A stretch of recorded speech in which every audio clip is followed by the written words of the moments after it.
That is the Seahawks.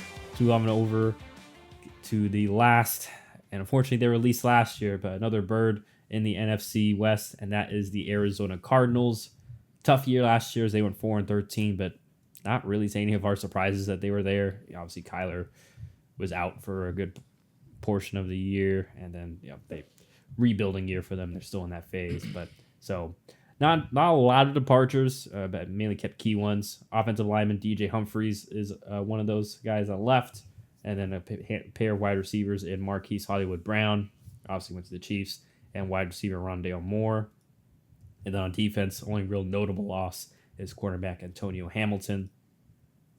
And then in terms of additions, brought in quarterback Desmond Ridder from the Falcons, because obviously they did technically lose their backup quarterback. Why am I blanking on Josh Dobbs? Made it to last year. They made that trade. And then also brought in tackle Jonah Williams from the Cincinnati Bengals, as well as center Evan Brown, who, once again, I'm listing everyone that had at least a high percentage of 50+% snap count. So obviously they expect these guys to contribute, as well as wide receiver Zay Jones, who's been solid in a couple of spots. And on defense, brought in defensive tackle Bilal Nichols and cornerback Sean Murphy Bunting. And then via the draft, obviously they've got some draft capital built up for the past few years. So once again, just naming the top 3 rounds that they invested in. First round went Marvin Harrison Jr. at 4, the wide receiver out of Ohio State. And then later in the first round, they went with, he's technically listed as an edge rusher, Darius Robinson out of Missouri. But by all accounts, seems like he's going to be more of an interior guy. So interesting to see where they play him on the D-line. Then cornerback Max Melton out of Rutgers, who can fly. And then they also grabbed running back Trey Benson out of Florida State in the third round. And then the other 3 third-round picks they made were offensive tackle Isaiah Adams out of Illinois. Double-dipped again in Illinois. I don't know if maybe they just love Illinois or maybe they saw something there, because then they grabbed tight end Tip Raymond out of Illinois as well later in the third. And then their final third-round pick, they went cornerback again with Elijah Jones out of Boston College. So, John, seems to be we're kind of seeing what Jonathan Gannon and the Cardinals are trying to build. Still year 2, but what are your thoughts on their offseason and how this season may shape out for them? I think it was a good offseason. Ultimately, the Cardinals, when you win 4 games last year, sure, part of it is that Kyler Murray wasn't there for a lot of the season, but even if he was there, were they realistically competing for a playoff spot? Probably not. So it definitely feels like the Cardinals are still in the building phase. And I mean, you could tell that just by when you look at the roster and you see how many of their young, recent additions over the last 2 or 3 years are starting across the roster, whether that be on offense with Marvin Harrison Jr., Michael Wilson, Trey McBride, Paris Johnson Jr. These are guys that are, kind of the focal point and your building blocks, hopefully, for years to come. You add in Trey Benson, who can maybe start to help out with James Conner, because it hasn't ever felt like they've found a true complementary running back to James Conner since why am I blanking on his name? The other running back they used to have, who's kind of the receiving scat guy. No, not him. Chase the Edmonds. Other guy. Chase Edmonds, yeah. Chase Edmonds was that kind of complementary piece that it felt really meshed with James Conner in that way, where Conner can be the heavy hitter, the guy who can get the the gritty yards, and Chase Edmonds can be the explosive plays. But obviously when he left for Miami, it just seems like they haven't found that kind of explosive guy next to him. Trey Benson, out of all the running backs in the draft, you could make the argument he was the most explosive in terms of those home run type of plays, the speed, all that kind of stuff. So I like that addition. Just because we know that James Conner's still going to be the top running back there. But once again, like we said, with the Rams, it always is nice to bring in some other guys, whether that be, in this case, to add another dynamic piece, or, in the Rams case to, try and help spread the workload. And, you can accomplish both. So I like that. And then on defense, I mean, ultimately, I like the heavy emphasis they had on addressing the defense in the draft, whether it be, like you said, Darius Robinson, who's probably going to play interior, or some of the the additions in the cornerback room. Some of these guys are going to have to be playing right away because the defense for the Cardinals has just been kind of thin.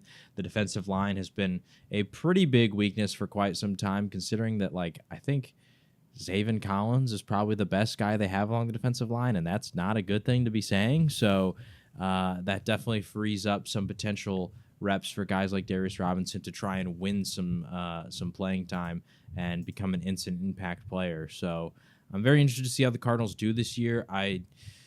It's tough because if some of these young pieces do really pop, especially like if Marvin Harrison Jr. is what everybody's kind of hyping him up to be, it does feel like the Cardinals could maybe be like a sneaky competing for a wild card spot late in the year, kind of like, like, I don't know, the Falcons last year where they kind of go under the radar. Not a lot of people are really like talking about them, but they were there. They were in the hunt. You know what I mean? So I think the Cardinals could have that kind of potential this season. But regardless, it's ultimately the most important thing I think for the Cardinals is to continue to have some of these young pieces be built up and developed, and hopefully do it pretty soon here. Because I will say, when you're devoting as much money as they are to a guy like Kyler Murray, you do want to probably start to try and win. So, yeah, I like the Cardinals offseason. I especially like the addition of Jonah Williams at right tackle, just because I think, once again, you want to protect your investment in Kyler Murray and how much money you're paying him, so try to beef up that offensive line.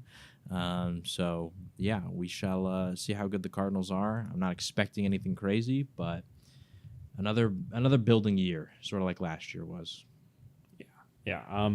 Like, I'll just mention quickly on the defense, like you alluded to, and I think especially with the defensive line depth, like I think there's not much. Like, expectations are pretty low for me for the defense. Yeah. I think I like Gannon as a mind. We saw that defense have some moments last year, but ultimately the talent is still got to come up there. We'll see if Zaven Collins can develop further, and maybe one of these guys like Darius Robinson or maybe Max Melton too. Once again, a very good athlete.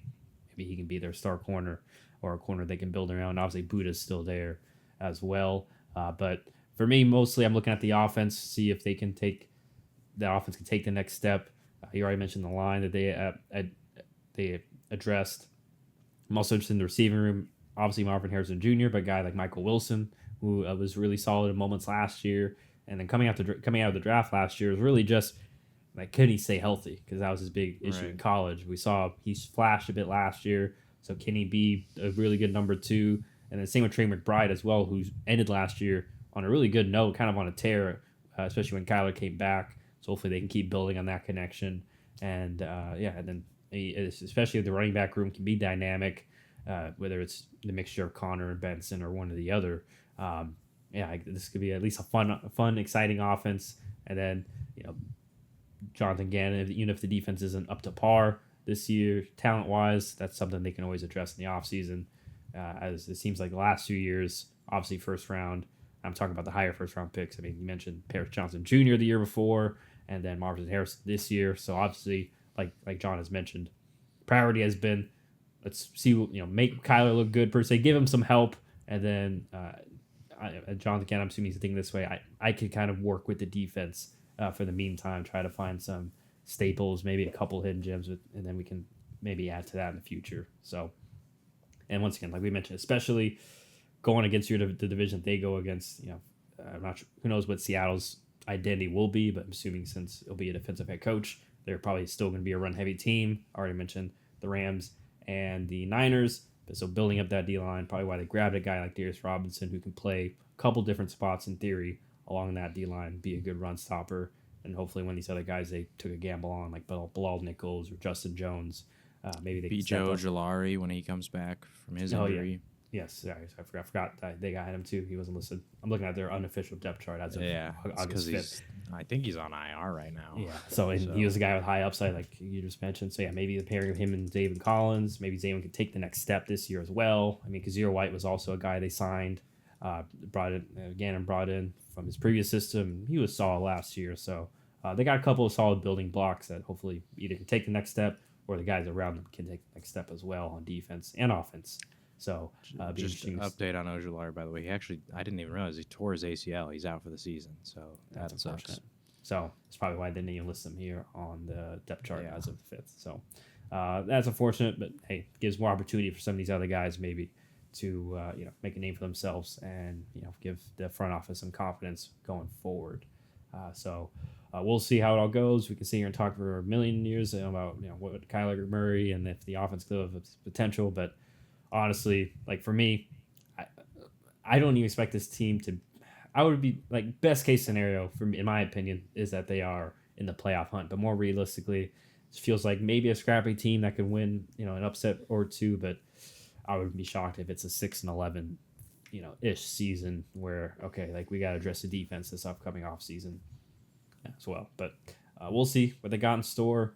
I'm sure maybe Kyler's looking for a redemption year as well. Another year removed from that ACL injury, so like I just mentioned a few minutes ago about that. He could be a little more. He could be back to his old self, more so. Back to being a little more explosive as a runner, and maybe a little more trusting. Now that he went through the last half of last season fine, with that knee and such.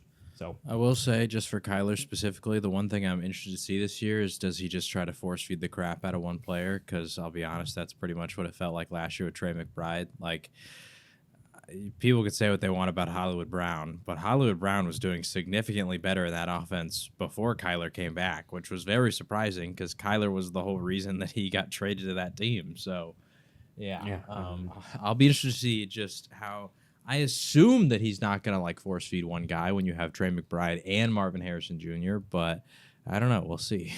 Yeah, and apparently, I don't know if you saw the clips, but he was Marvin Harrison was cooking the Colts in their joint practice. So it seems like, he's got multiple options. Secondary is pretty cheeks.